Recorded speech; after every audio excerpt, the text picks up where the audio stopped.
potential which you get rejected. Work instead of having cocktail. Lavish ones. You know, some of the solutions. Considered to be the or, even though, you know, hopefully set up a neighborhood killed so easily. So that's very important. We continue to learn more about American President Abraham Lincoln. Honest Abe, credited historically with ending slavery. We now know that was not initially his intention or desire, but rather a matter of political expediency. And to that end, we're learning how incredibly skilled Lincoln was as a politician. Here to educate us more on the man is Saladin Ambar, a PhD, a political science professor at Lehigh University. Thanks for coming on board and talking to us today. Thanks for having me. We've got the movie, Lincoln, of course. Right. This new series on PBS, The Abolitionist, talking about Lincoln and his papers. Why are we still so fascinated about Abraham Lincoln? Well, it seems that there's this recurrent theme of what it means to be a democracy, what it means to be a republic, and it's so enmeshed in our popular culture as well, right? As you see, even in Lincoln, vampire killer and whatnot, sure. or slayer. Lincoln is an enigmatic figure. On one hand, he's a man of great humility, but one who also realizes he has to use power. He's a man of contradictions. He's complex, and therefore he's sort of like us. And therefore we can relate to him in ways that maybe Washington and other kinds of presidents are just beyond our scope. He certainly is one of those presidents perhaps more challenged than most others by the moment in which he was in the White House. There's a little clip from the movie we're going to share to show how much his words still resonate. We here highly resolve that these dead shall not have died in vain, that this nation under God shall have a new birth of freedom, that government of the people, by the people, for the people, shall not perish from the earth.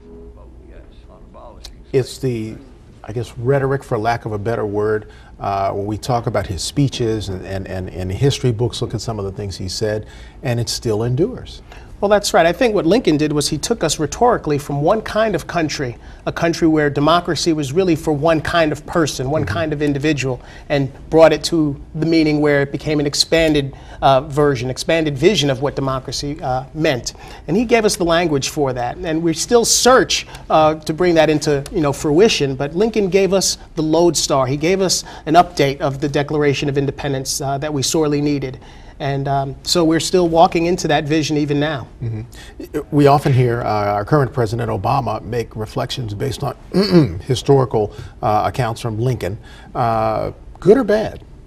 Well, I think you can never do poorly by admiring and trying to crib notes from Lincoln. But of course, that's a pretty high bar to set. And so you can't help but in some ways fall short of those expectations.